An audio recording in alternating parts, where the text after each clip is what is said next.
ಭಿಕ್ಕು ಸಂಘಕ್ಕೆ ನಮನಗಳು ಮತ್ತು ಇಲ್ಲಿ ನೆರೆದಿರುವ ಎಲ್ಲ ಮಾಧ್ಯಮ ಮಿತ್ರರಿಗೂ ಬುದ್ಧ ಧಮ್ಮ ಸಂಘದ ಶುಭ ಹಾರೈಕೆಗಳು.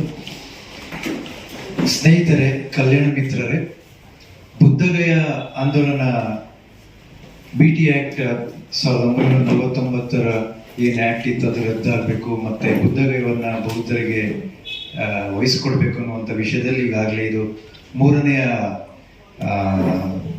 ಪ್ರೆಸ್ ಮೀಟ್ ಮಾಡ್ತಾ ಇದ್ದೀವಿ. ಈ ಸಂದರ್ಭದಲ್ಲಿ ಇದೇ ತಿಂಗಳು 12, 13, 14ನೇ ತಾರೀಕು 3 ದಿನಗಳ ಕಾಲ ದೆಹಲಿಯಲ್ಲಿ ಇರುವ ರಾಮಲೀಲಾ ಮೈದಾನದಲ್ಲಿ ಬಹುದೊಡ್ಡ ಆಂದೋಲನ ಕಾರ್ಯಕ್ರಮಕ್ಕೆ ಆಯೋಜನೆ ಮಾಡ್ತಾ ಇದ್ದೀವಿ. ಆದರೆ ಸುಮಾರು 2 ಲಕ್ಷ ಜನದವರೆಗೂ ಸೇರುವ ಸಾಧ್ಯತೆ ಇದೆ. ಇದರಲ್ಲಿ ಎಲ್ಲರೂ ಕೂಡ ಕೈ ಜೋಡಿಸಿ ಸಹಕಾರ ಕೊಡ್ತೀವಿ ಅಂತೇಳಿ ನಮಗೆ ಭರವಸೆಯನ್ನು ತುಂಬಿದ್ದಾರೆ. ಇಲ್ಲಿ ನಿಮ್ಗೆಲ್ಲರಿಗೂ ಇತಿಹಾಸ ಗೊತ್ತಿದೆ ಇದರ ಬಗ್ಗೆ. ನಾವು ಈ ದೇಶದ ಸಂವಿಧಾನವನ್ನು ಒಪ್ಕೊಂಡಿದ್ದು 1950ರಲ್ಲಿ. ಆದರೆ ಈ BT ಆಕ್ಟ್ ಮಾಡಿರೋದು 1949ರಲ್ಲಿ, 1 ವರ್ಷದ ಹಿಂದೆ. ಈ ದೇಶ ಸಂವಿಧಾನವನ್ನ ಒಪ್ಪಿಕೊಂಡಂತ 1 ವರ್ಷದ ಹಿಂದೆ ಮಾಡಿರುವಂತ ಆಕ್ಟ್ ಇದು. ಇದರಲ್ಲಿ ಬೌದ್ಧರಿಗೆ ಪ್ರಾಶಸ್ತ್ಯ ಕೊಡಬೇಕು, ಬೌದ್ಧರಿಗೆ ವಹಿಸ್ಕೊಡ್ಬೇಕು ಅನ್ನುವಂಥ ವಿಷಯವನ್ನ ಮುಂದಿಟ್ಕೊಂಡು ನಾವು ಸುಮಾರು 2 ಲಕ್ಷ ಜನ ಸೇರುವ ಸಾಧ್ಯತೆ ಇದೆ ರಾಮಲೀಲಾ ಮೈದಾನದಲ್ಲಿ. ಜೊತೆಗೆ ಅಲ್ಲೇ ಇರುವ ಜಂತರ್ ಮಂತರ್ನಲ್ಲೂ ಕೂಡ ನಾವು ಆಂದೋಲನ ಪ್ರಾರಂಭ ಮಾಡ್ತಿದ್ದೇವೆ.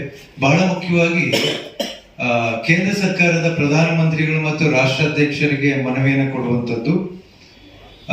ತದನಂತರ ಯಾವುದೇ ರೀತಿಯ ಸರಿಯಾದ ರೀತಿಯಲ್ಲಿ ಸ್ಪಂದನೆ ಬರಲಿಲ್ಲ ಅಂತಂದ್ರೆ ನಾವೊಂದಷ್ಟು ಜನ ಬಂತಜಿಗಳು ಮತ್ತು ಉಪಾಸಕರುಗಳು ನಾವು ಅಮರನಾಥ ಉಪವಾಸ ಸತ್ಯಾಗ್ರಹ ಮಾಡಬೇಕು ಅಂತ ಹೇಳಿ ನಿರ್ಧಾರ ಮಾಡಿದ್ದೀವಿ. ಅದು ಬಹುಶಃ ಸಂಸತ್ ಭವನದ ಮುಂದೆಲ್ಲೇ ಮಾಡಬೇಕು ಅಂತ ಹೇಳಿ ಅಲ್ಲಿ ತಯಾರಿ ಆಗ್ತಾ ಇದೆ. ರಾಮಲೀಲಾ ಮೈದಾನದಲ್ಲಿ ನಡೆಯುವ ಈ ಬಹುದೊಡ್ಡ ಆಂದೋಲನಕ್ಕೆ ನೀವೆಲ್ಲರೂ ಸಹಕಾರ ನೀಡಬೇಕು. ಇದನ್ನ ಬೇರೆಯವ್ರಿಗೆ ಹೆಚ್ಚು ತಲುಪಿಸ್ಬೇಕು. ಬುದ್ಧರು ಹುಟ್ಟಿದ ನಾಡು, ನಾವು ಯಾವುದೇ ದೇಶಕ್ಕೆ ಹೋದ್ರೂ ನಾವು ಹೇಳೋದು ಬುದ್ಧರ ನಾಡಿನಿಂದ ಬಂದಿದ್ದೇವೆ ಅಂತೇಳಿ.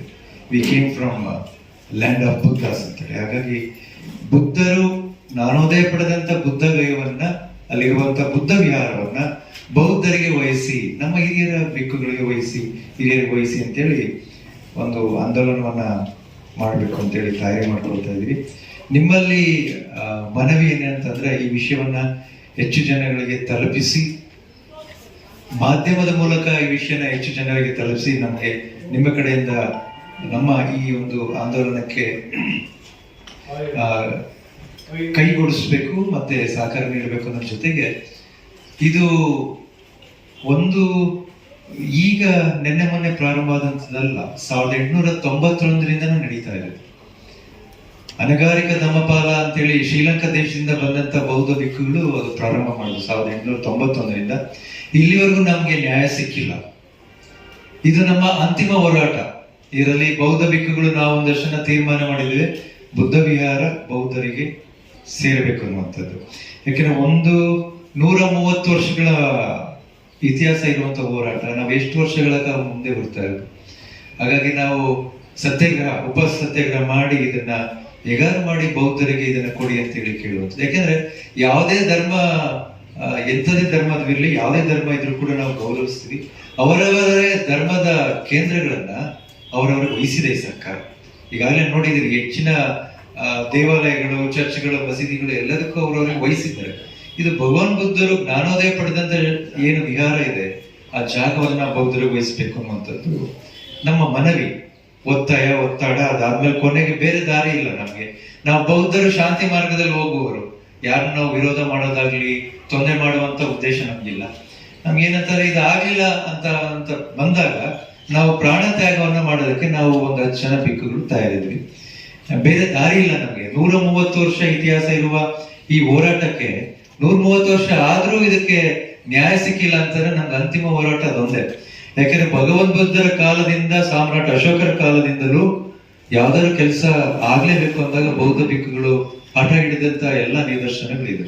ಹಾಗಾಗಿ ನಾವು ಇಲ್ಲಿ ಕರ್ನಾಟಕದಿಂದ ಸುಮಾರು 50,000 ಜನರವರೆಗೂ ಹೆಚ್ಚು ಕಡಿಮೆ ಅಷ್ಟು ಜನ ಇಲ್ಲಿ ಕರ್ನಾಟಕದಿಂದಾನೇ ಹೋಗ್ತಾ ಇದೆ. ಒಂದೆರಡು ಮೂರು ಟ್ರೈನನ್ನೇ ಇವಾಗ ಬುಕ್ ಮಾಡಿದ್ದೀವಿ. ಹೆಚ್ಚಿನ ಜನಸಂಖ್ಯೆಯಲ್ಲಿ ನಾವು ಹೋಗ್ತಾ ಇದ್ದೀವಿ. ಹಾಗೆ ಸಹಕಾರವನ್ನು ಕೂಡ ನಾವು ನೀಡ್ತಾ ಇದ್ದೀವಿ. ಇಲ್ಲಿ ಬಹಳ ಮುಖ್ಯವಾಗಿ ಬಂತೆ ವಿನಯಾಚಾರ್ಯ ಅವರು ಮತ್ತು ಹಿರಿಯ ಬಿಕ್ಕುಗಳೆಲ್ಲರೂ ಸೇರಿ ನಡೆಸ್ತಾ ಇರುವಂತಹ ಆಂದೋಲನ. ಕರ್ನಾಟಕದಿಂದ ಇಡೀ ದೇಶದಲ್ಲಿ ಅತ್ಯಂತ ಹೆಚ್ಚು ಸಹಕಾರ ನೀಡ್ತಾ ಇರುವಂತ ರಾಜ್ಯ ಯಾವುದಂದ್ರೆ ಕರ್ನಾಟಕ. ಹಾಗಾಗಿ ಕರ್ನಾಟಕದ ನೀವು ಮಾಧ್ಯಮ ಮಿತ್ರರು ಇದಕ್ಕೆ ಹೆಚ್ಚಿನ ಸಹಕಾರ ನೀಡಬೇಕು ಅಂತೇಳಿ ನಾನು ಕೇಳ್ಕೊಳ್ತಾ